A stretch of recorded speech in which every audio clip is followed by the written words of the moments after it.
Assalamu alaikum and good evening. I'm saying good evening because we were very pleasantly surprised when we met a number of individuals from other faiths who are watching this program. And once again, we want to welcome each one of you. And before we discuss the topic in question, I want to just ask and rather share with you what I believe is perhaps an accurate scenario of the world. Wherever you go, there are conflicts between countries, there are global conflicts, there are conflicts in families, husband and wife, parent and child, a whole range of things. Ever since time immemorial, we had conflicts. But there are those who come out unscathed from a conflict, while others are bruised. Is a conflict unnecessary? Is it something that we can do without? Or is it something, I'm going to ask you, Dean, this question, do you think a conflict is something that perhaps ought not to take place?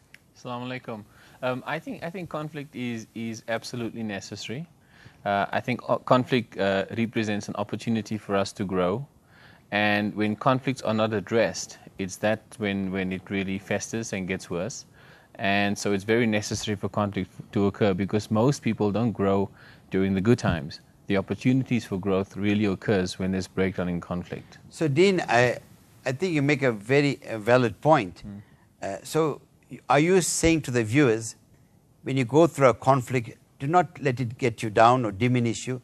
It's an opportunity for you to grow and perhaps understand the other. That's what you are saying. Absolutely. So the opportunity, the conflict occurs because we are two different people experiencing something from a different perspective. And as long as people are polarized, where I want you to see it my way and the other person wants the same thing, conflict has to arise. And to acknowledge that we're two different people. But it's a matter of how do we get onto the same page? How do we deal with the conflict so that I can appreciate where you're coming from and that you can appreciate where I'm coming from, and so to be acknowledged. So conflict can be healthy, but so many people and organizations have no strategy, no tool for appreciating the difference, and that is why the conflict just perpetuates. Yes. Mobeen, I want to ask you a question. Are you comfortable dealing with the conflict? Are you an individual who would sweep some things underneath the carpet, or you would confront the individual and confront the issues? Idriss, it's my very nature to be permanently uncomfortable because I find that as part of my best growth strategy. So I love being uncomfortable, and I concur with Dean that if you're not uncomfortable, how do you grow? And growth is my my deepest passion, I would think, to continuously be growing. So yeah, why not? Life is easy, just fix your problems, I think that's my philosophy. Do you subscribe to that view? Well, troublemaker or conflict is probably my middle name, so I shouldn't be maybe the one talking about how to resolve conflicts, but I certainly have been in that situation many times. And I think for me, because I tend to be very upfront and very what I perceive as being totally honest with people, you tend to attract conflict because people want you to rather be diplomatic. And sometimes that's the way, as you grow up and we mature, you learn and grow and rather trying to be diplomatic as opposed to be totally honest with people. But I think it's so important. Conflict needs to be looked at in different ways. It's basically or essentially a disagreement between two or more people. The question then becomes, if you in that conflict yourself, or you one of the two people or more people that are involved in the conflict yourself, you get sucked into it, becomes emotionally involved, your ego gets involved, your pride maybe gets hurt, it becomes very difficult for you then as one of the conflicted parties to be able to mediate or address that issue. Therefore, you need a third party, perhaps a mediator, somebody to get involved.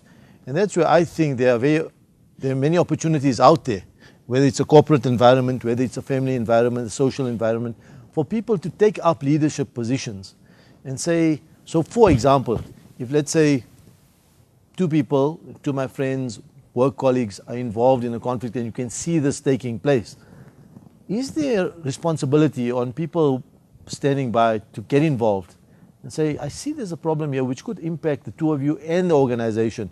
Let me step in and mediate this particular problem. and therefore find a solution which is going to grow everybody.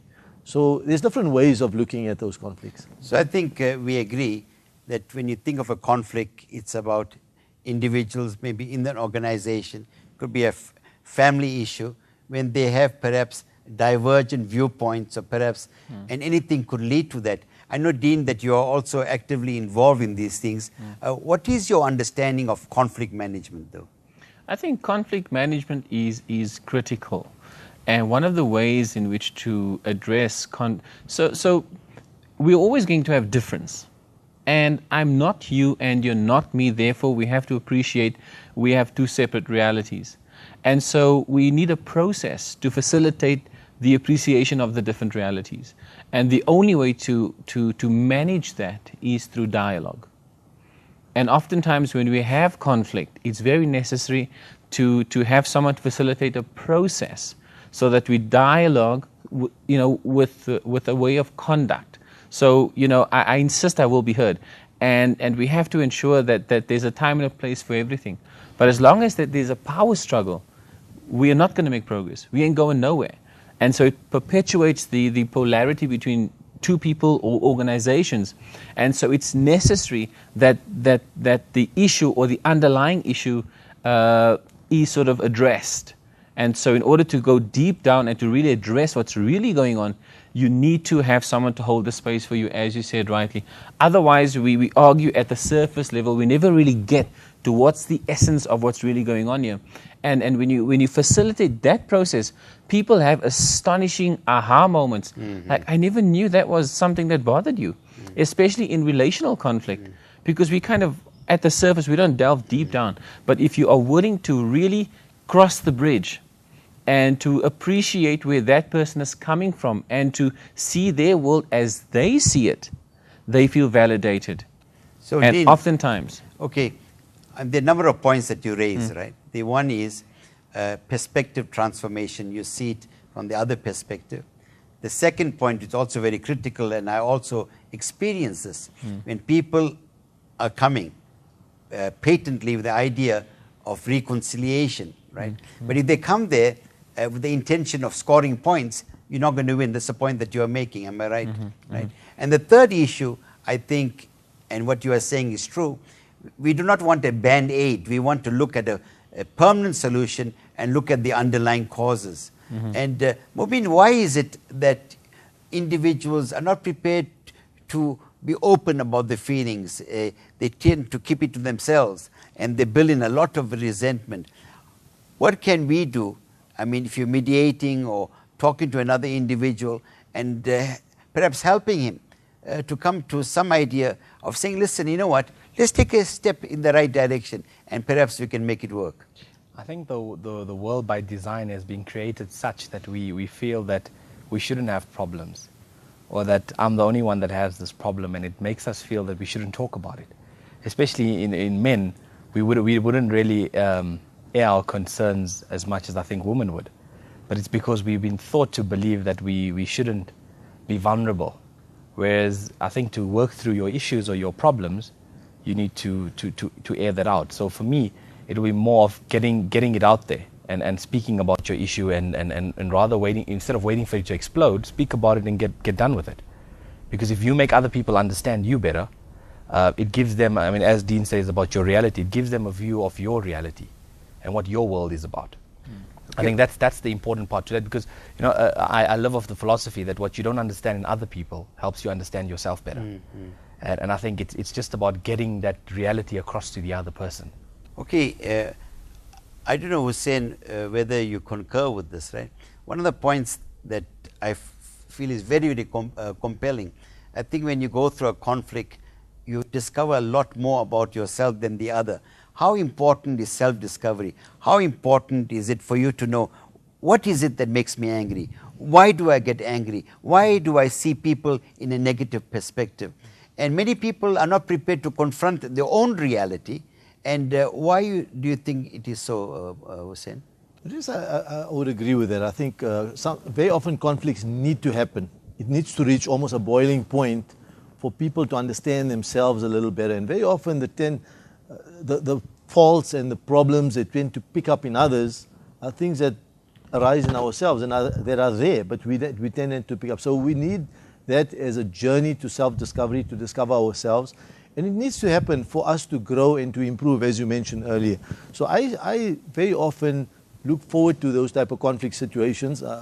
Maybe they don't always need to happen. Sometimes it leads to discord and disruption and broken relationships. But I think even then, when it gets to that stage, there's always the opportunity to mend the relationship and then take it even a step further so that that relationship or relationships become even better than they used to be, and you as an individual become an even better human being than you were before that. So there we have it, my beloved brothers and sisters. So when you are in a conflict, don't raise up your hands and say, oh my gosh, what is happening to me? The reality is, from what our panelists have indicated, it's an opportunity to grow. You learn about yourself and the other, because in the end, we must be bringers of joy, and we need to heal ourselves and the other. We'll be back immediately after this break.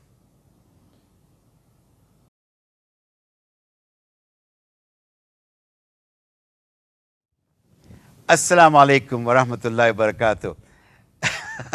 I'm just having a good laugh. Sometimes I have the giggles, right? We are talking about conflict management. I trust that you and your good wife are not fighting about what we are speaking about. Our aim, and we say, is to hug each other and to forgive each other, right? Now, Dean, I want to just come back to you regarding conflict. Sure. And I think we need to understand, I mean, why is it that people get into conflict? So I think it's very important right off the bat to appreciate and to really appreciate that I have a separate reality that's valid to me. You, on the other hand, have a separate reality that's valid to you. So because of the difference, it will give rise to conflict. And so it's a question, so how do we marry the two? Okay, but Dean, I want to just stop you there and interrogate this point further, right? Are you saying that two individuals involved in the same situation but would look at it differently? That is categorically what I'm saying. And what happens is, if we don't appreciate the separate realities, it's almost as if I have to give up something about myself in order to see it your way. And that's where disagreement, that is where resentment sets in. And down the line, it manifests as resentment, disagreement, and so forth. So right off the back, we need to appreciate we're not the same person, especially husbands and wives. And so when I impose how you should see it, then the difference gives rise to conflict. So invariably, even children, you know, it's like when the parent wants to parent the child and have the child do it as the parent should see it, fair enough. But a child will always do what a child does. A 12-year-old will do what a 12-year-old does. And until the parent can acknowledge that that's what 12-year-olds do, we're going to have conflict. So I always ask, just soften. Just soften as a point of departure. Are you willing to just soften and then begin to see it as I see it? And we just want to feel validated. I just want you to see the world as I see it. See the conflict as I see it. And so not maybe to make you right and me wrong, but just to soften. You know what, I think these are very valuable points, because it resonates with me in terms of the things that I do with people.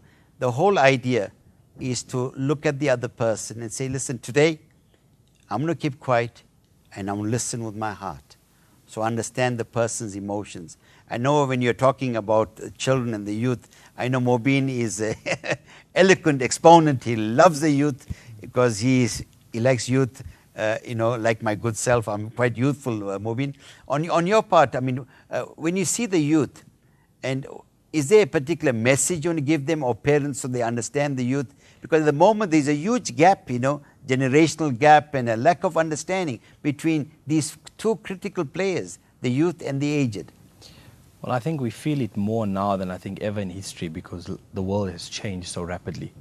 And it's more of a communication, I think, breakdown, where the youth are, you know, they call them, I think now the generation we're in is called the why generation. Because we want logical explanations for why. Don't tell me not to do it. Tell me why I shouldn't do it, and let me buy into that. And if I buy into that, then I won't do it. So I think if the communication is there, And you know, sometimes when you talk to a 4-year-old, you need to get down to his level. So I think you need to get down to the level of your children and understand where it is that they are before you impose something that was really good in the 80s maybe.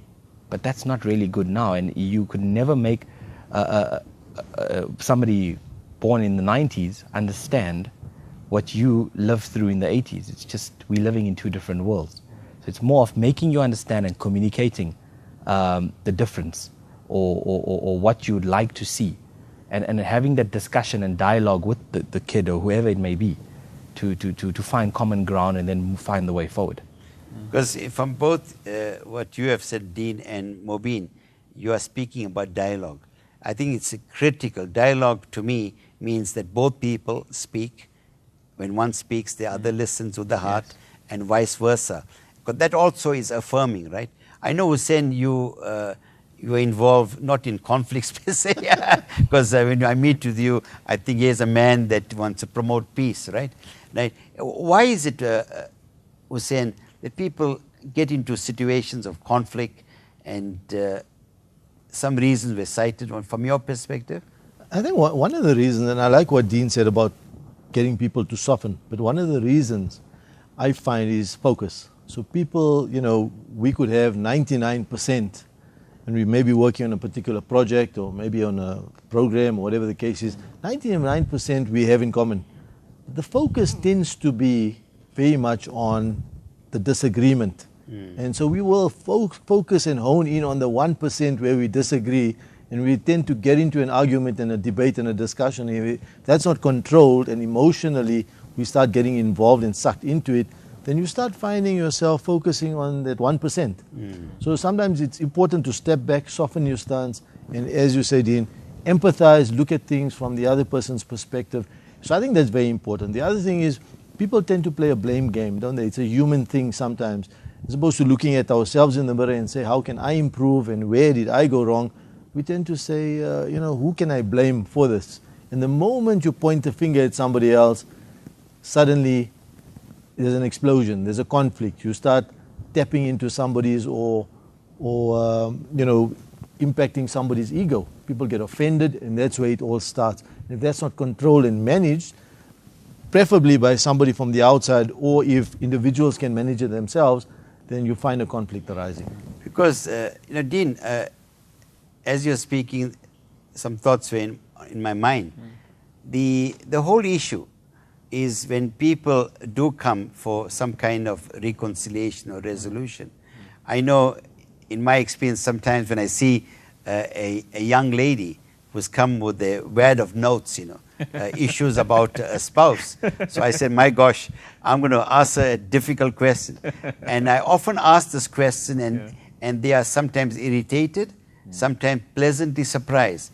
I'll say, sister, before you share with me your concerns, share with me 3 wonderful qualities your husband has. They are shocked because they came with a particular mindset, and oftentimes, when they sit there and be objective and move away from the issue of conflict, and they say things about their husband, and suddenly what happens? It becomes almost like a pleasant reality. Yes, he is a good man, but I'm focusing on that area. Yeah. Dean, what's your perspective on this? You know, you're absolutely right. And I've had that experience before when I would start. And so generally, as you said, Idriss, when people come to you, they are so attached to the negative. And what I maintain, what's wrong is always around. So is what's right. And the moment when they sit down and they have that lens, that linear lens, that it's about what's wrong and isn't working, I too, like you, interrupt the pattern. And so tell me what you appreciate about. And suddenly they shift because they go somewhere else. And then that creates the context for softening. And a question like, so what do you appreciate about him? In the last 6 months, what has he done that you can acknowledge? Tell me about his role as a dad. And suddenly they start softening. And we haven't been trained to focus on the good and to acknowledge what has been working, but focusing on what hasn't worked. And so we want to reorient our fellow Muslim brothers and sisters to appreciate and to spend time with acknowledging and the little things. I've always said little things don't mean a lot. Yes. They mean everything. Yeah, absolutely. And so when I ask a question, like when was the last time you looked your partner in the eyes and said, honey, you know what? I love you. I mean, to be conflict, I have husbands and wives who do my work. When there's conflict, the way they resolve it is by texting. That's awful. And so when was the last time you looked and acknowledged or appreciated your partner? And sometimes I get a blank stare. I was like, I don't remember the last time I said something nice. Well, no surprise. Because when you're focusing on what isn't working and what's bad, that's what you get more of. And when you shift your attention, even in the workplace, around what the person does and what they can do well, that's empowering. Yes, there we have it. I want you to look in the eye of your spouse and say, darling, these are 3 qualities I love of you. She might die of shock, but we need to do that, As they say, love knows not its own depth except at the hour of parting. We're going to part for a few moments. We'll be back immediately after this break.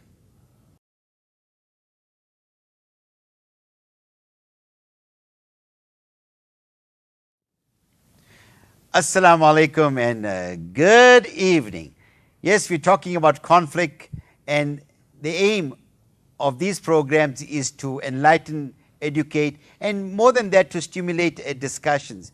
Because nothing can be more heart-wrenching than to see 2 people who are fallen in love and they're married, and now when you go to the home, it's only WrestleMania, right? WrestleMania. And it's true, they say, love is blind. It's so blind, you would not even notice your wife when you go home. And what's happening, brothers?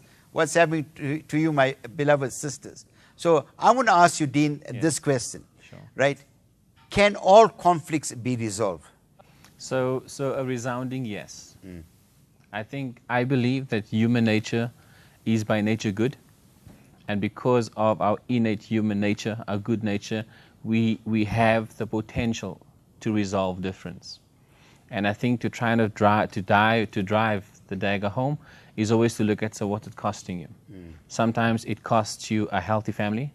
Sometimes it's costing you your health. I remember when I did my research during my studies at Cambridge, the number 1 factor that causes ill health on the planet is emotions. And I've always alerted my clients to that. How you feel is your life. And if you don't feel well, the message by the body to the body is we need to address it. And as long as we perpetuate the breakdown, that's what manifests as an ulcer, as anxiety. And then we go on to beta blockers.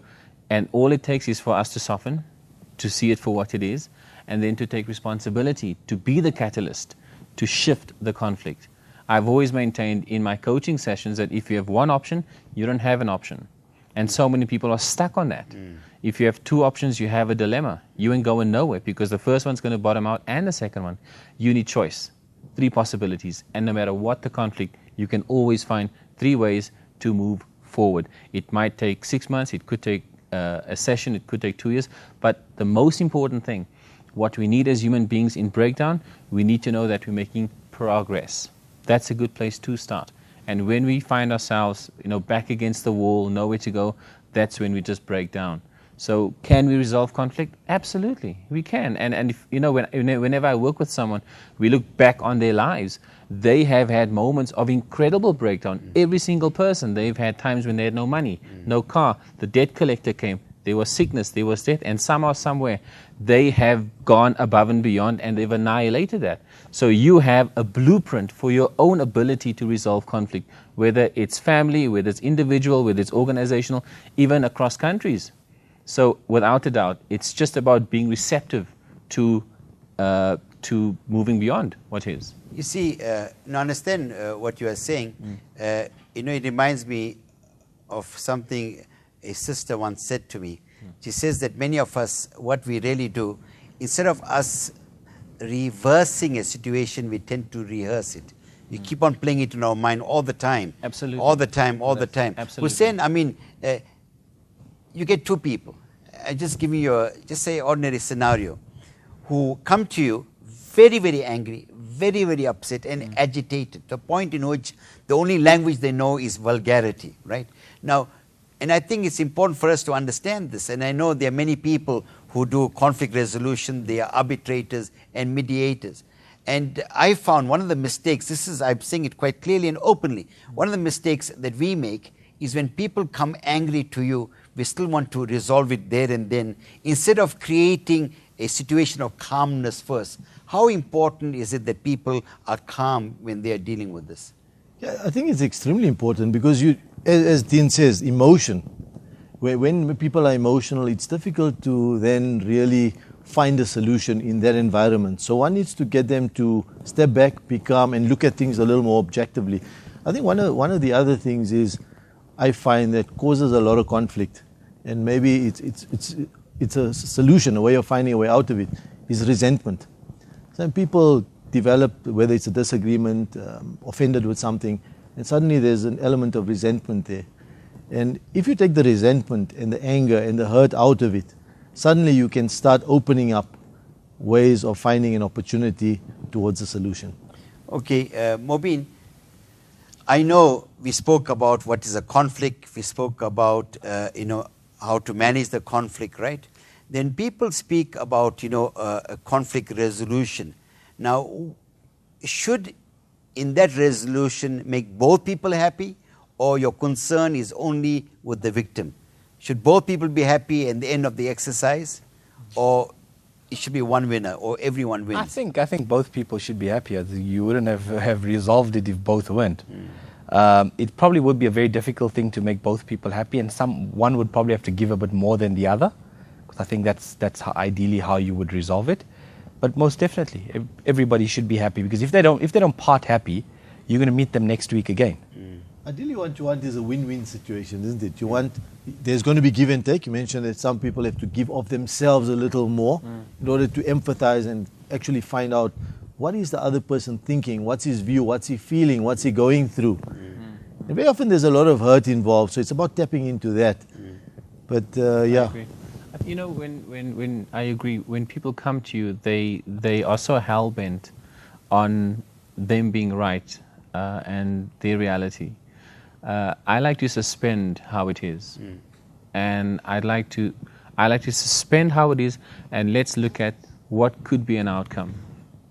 Because when people are so attached to where the anger, the resentment, and so forth, they cannot see light for the trees, and so sometimes to just disassociate from that and to just suspend it. So what would an ideal situation be like, and let's work towards that, and to have the clarity on that. Even though for right now we don't know how to move, but just that the possibility exists is a good place to start. Okay, there's one last question for this segment which I want to ask.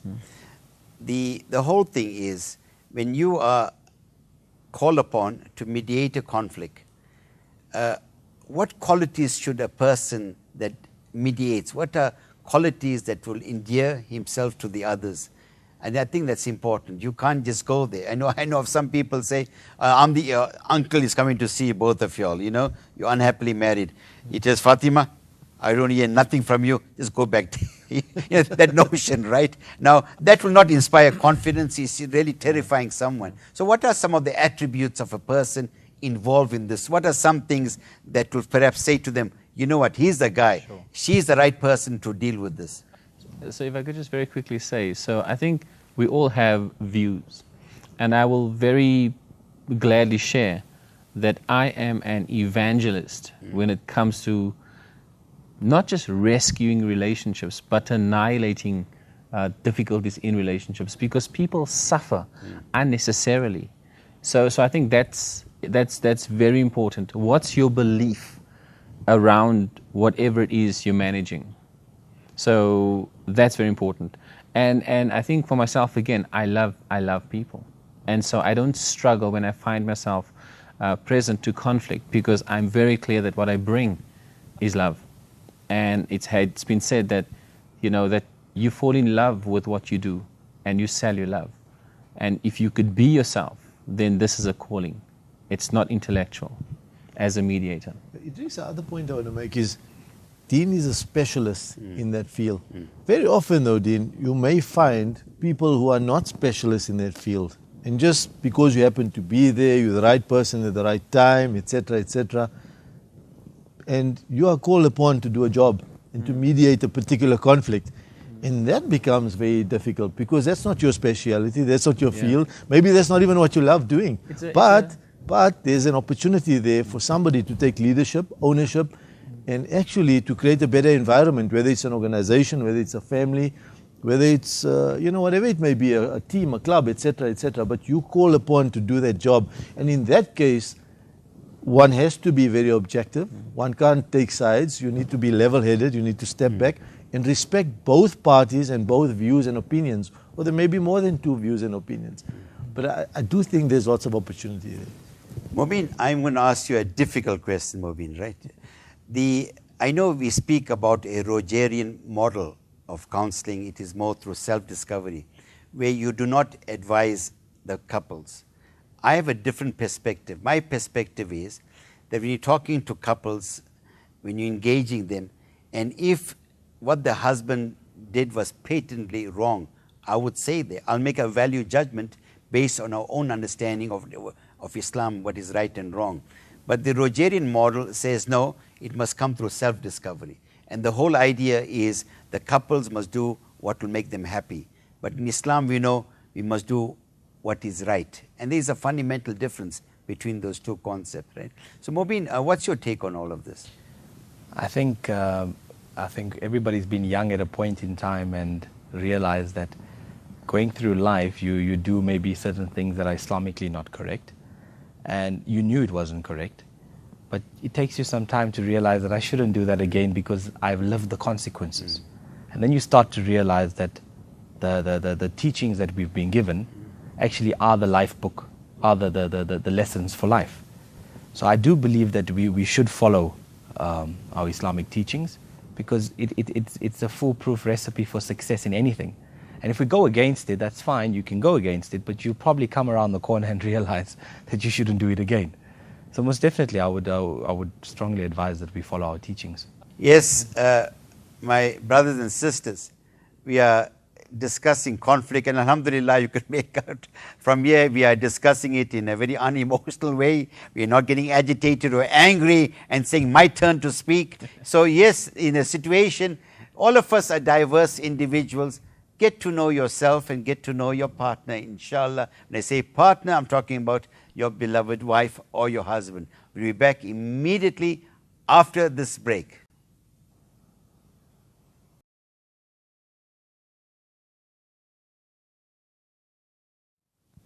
Assalamu alaikum. Yes, this is the last segment, Inspirate. Our information is there on the bottom of the screen. Please engage us, talk to us, criticize us, help us, because we want to help you and ourselves. Because one of the beautiful things about our discussion, and I was speaking to my panelists and we've been chatting about this for some time, that we are saying that we are benefiting from each other. When you are together, Allah's mercy descends on us. So it's about togetherness. It's about rekindling your love for your wife. Hey, remember the first day you saw her? But why are you fighting today? And when you saw him, you said, that's my darling, my Shushu Babulina. Yes, in this last segment, we're going to look at practical ways how to deal with conflict. And a question also, maybe we have an opportunity to talk about, should individuals seek help or should they discuss it amongst themselves and resolve it on their own? So I believe in seeking best practice, world class. And having been a relationship coach and executive coach for more than a decade, I know, given my own experience and the people I've met, we have a blueprint with regard to what a relationship ought to be. And that blueprint oftentimes comes from having observed our parents. It's a different stage, it's a different world today. And so the rituals that we've observed, it doesn't really apply anymore. It just doesn't. And my ask is, when there is breakdown, my invitation to our viewers is to seek out best practice.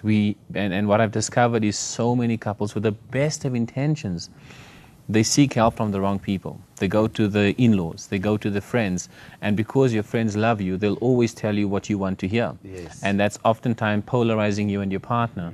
And so just get help. You can Google, find the expert, and at the same time, if you don't have someone, my invitation is to just stop.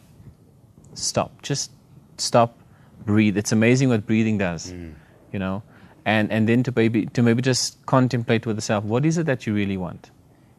What is it that you really want out of this? And we don't do that. We come from reaction, and it perpetuates and perpetuates. And so just slow it down. And when I do get to work with people in a session, they come very charged.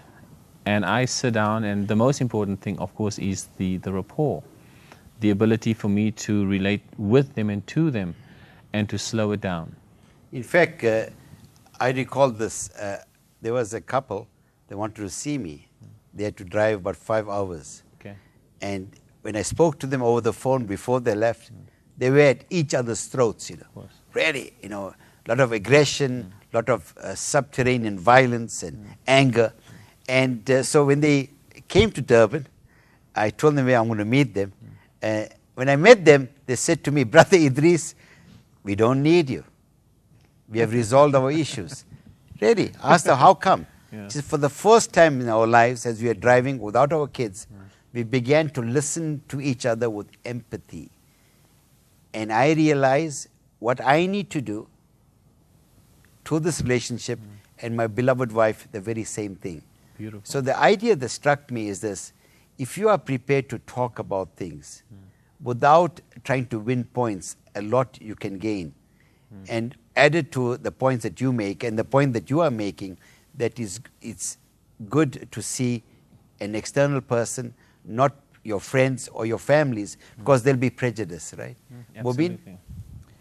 I think it also depends on the intensity of the issue that you sit with. I think couples could resolve their issues themselves, or whether it's parent and child, they could resolve the issue themselves. But if you were to seek help, it probably has to be somebody that's not emotionally vested in the issue, because if they are, I think it creates some kind of an irrational point of entry.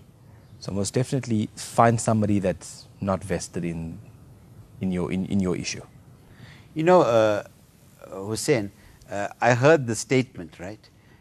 The question is, do you want to be happy or do you want to be right? And perhaps that's the issue in our relationships. When each one wants to be right. And Hazrat Ali reminded us, it's better to win the friend than the argument.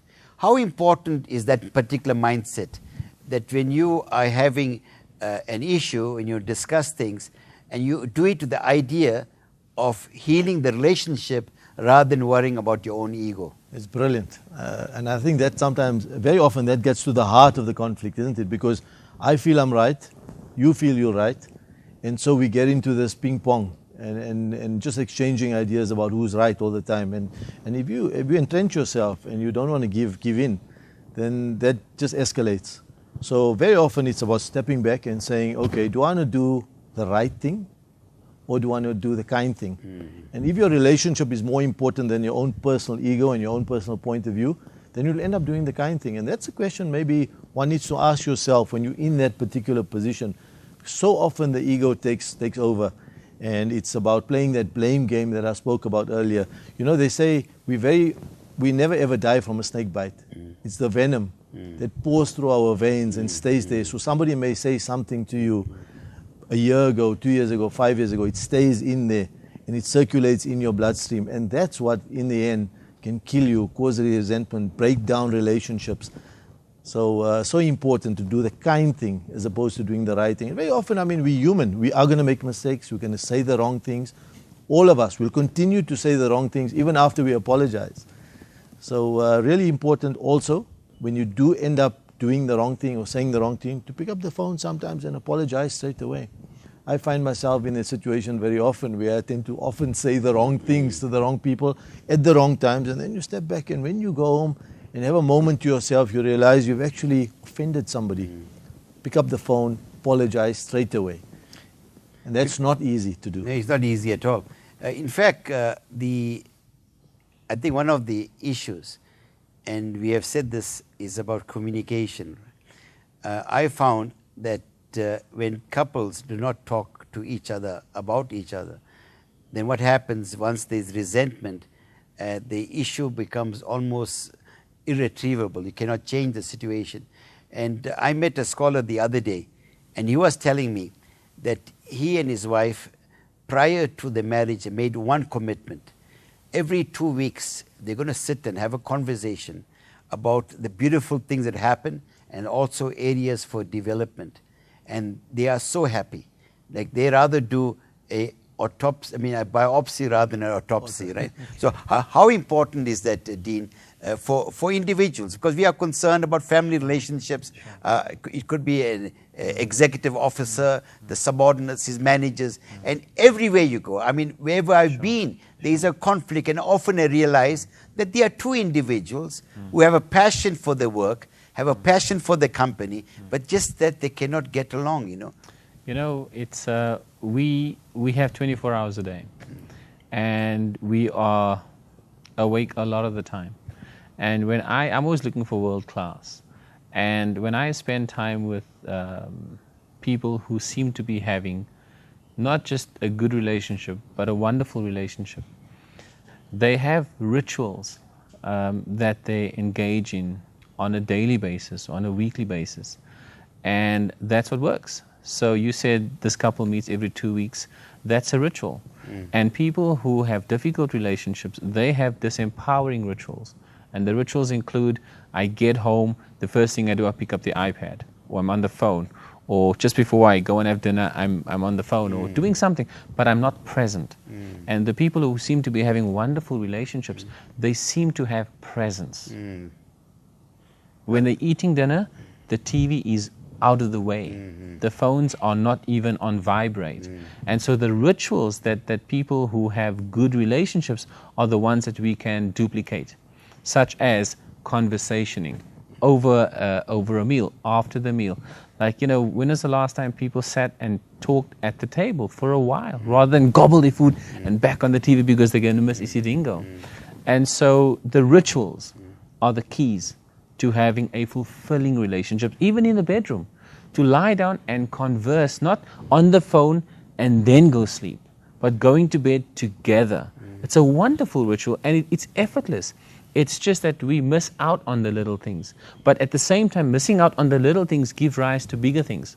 So it's what we're doing instead. So it's like the flip side of the same coin.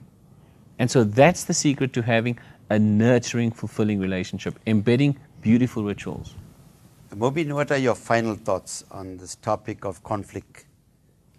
I think I'm going to pick up from Dean's blueprint.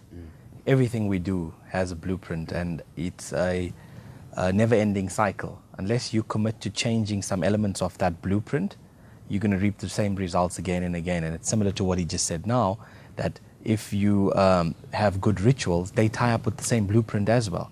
So if you look at your rituals and look at your blueprint, and if you keep editing that, I think you have a recipe for a world-class life in any aspect of life that you may look at. Jazakumullah for your participation. Yes, our dear viewers, please, I do not want your conflict to go out of control, for it to escalate. Remember this, the last thing I want is for any one of you to have any regrets in your life. Love them, cherish them, connect with them. Find the time to deal with your issues. Confront your issues, but never confront the individual. Yes, you can disagree, but do not be disagreeable. This is Idriss Kamisa on behalf of the Inspirate team, wishing you well, wishing you harmony, and inshallah, may your conflicts be minor, may your happiness be greater. Assalamu alaikum wa rahmatullahi wa barakatuh.